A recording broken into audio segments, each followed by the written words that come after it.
আসসালামু আলাইকুম। শীতকাল মানে নতুন নতুন খাবার। আর শীতকালে আমাদের প্রত্যেকটা খাবার অনেক সুস্বাদু হয়। তো দেখতেছেন এখানে আমি বড় বড় মাছ নিয়েছি।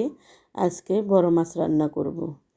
তো এই বড় মাছটা আমি কষিয়ে রান্না করব। তো এখানে চুলায় পাতিল বসিয়ে দিয়েছি। পরিমাণ মতো তেল দেওয়ার পরে পেঁয়াজ কুচিগুলো একটু ভেজে নিচ্ছি। কাজের অনেক প্রেশার, তাই আমি কষি নাই, এমনিতে রান্না করতেছি। তো এখানে লবণ, হলুদ, মরিচ, মশলা দিয়ে দিচ্ছি। আবারও ভালোভাবে কষিয়ে নিচ্ছি, একটু ঝোল দিয়ে দিচ্ছি। তো আমার মশলাগুলো প্রায় কষানো শেষ, উপরে তেল উঠে গিয়েছে। এখন মাছগুলো ঢেলে দিচ্ছি। এই মাছটা হচ্ছে কাতলা মাছ, আমাদের নিজস্ব পুকুরের, তাই আমি কষিয়ে রান্না করছি। আর কষিয়ে মাছ রান্না করলে অনেক স্বাদ হয়। সেই সাথে তো হবে নতুন আলু দিয়ে রান্না। তো আমি ভালোভাবে মিক্স করে নিচ্ছি মাছগুলা।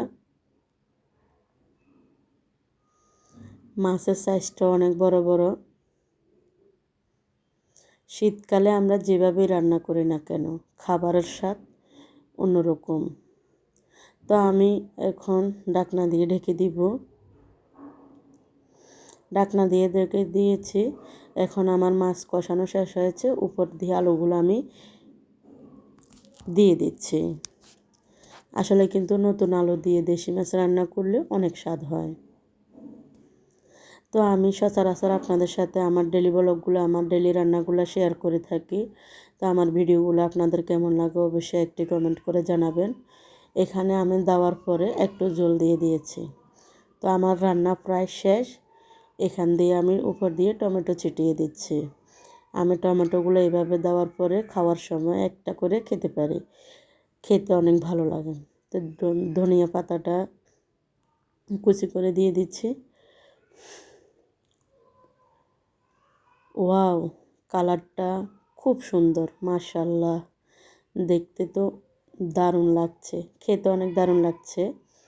এগুলো আমার আগের রান্না। তো এখানে আমি রান্না করতে করতে দুপুরবেলায় সিঙ্গারা চমচা খাচ্ছি, সেটাও আপনাদের সাথে একটু শেয়ার করলাম। আর এখানে কুমড়ার শাক রান্না করতেছি। আমাদের ফেনী ডিস্ট্রিক্টে কুমড়ার শাক রান্না করে আলু দিয়ে, চিংড়ি মাছ দিয়ে। অনেকজনে আবার বেলের ডাল এবং বুটের ডাল দিয়েও রান্না করে থাকে, কিন্তু আমার শ্বশুরবাড়ির ওইদিকে সবসময় আলু দিয়ে রান্না করে। তো তাই আমি আলু দিয়ে খেতে একটু ভালোবাসি, আলু দিয়ে রান্না করে। তো দেখুন আমার কুমড়ার শাকও প্রায় শেষ হয়েছে রান্না।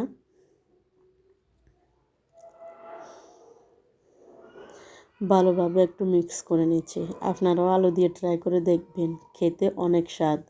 তো এখানে আমি একটু বাগার দিয়ে দিচ্ছি। আসলে বাগার দিলে ঘ্রাণটা আমার অনেক ভালো লাগে। তো বন্ধুরা, আমার আজকের সম্পূর্ণ ভিডিও কেমন হয়েছে অবশ্যই একটু কমেন্ট করে জানাবেন। আল্লাহ হাফেজ।